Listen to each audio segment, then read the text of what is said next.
عبدالله ابن عباس په مسجد نبوي کې اعتکاف کې ناست یو سړی ولا راغی ده ورته ویل مالي اراک حزینا غمجن یې خفه ولي ویل خفه په دې بچې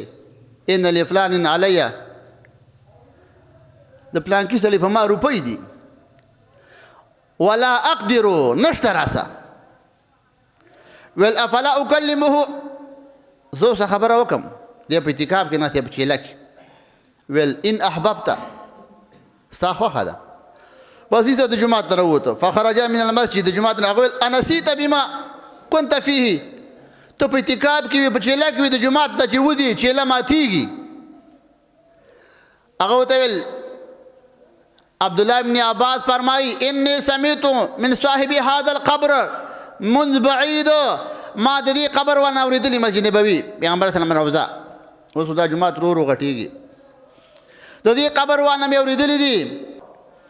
من مشا فی حاجت اخیه څوک د مسلمان یو خدمت پسې لاړی حاجت پسې لاړی خیر من اعتکاف 10 سنین یو مسلمان حاجت دی پوره کو د 10 کاله اعتکاف نه پکې ثواب ډېر دی 10 کاله اعتکاف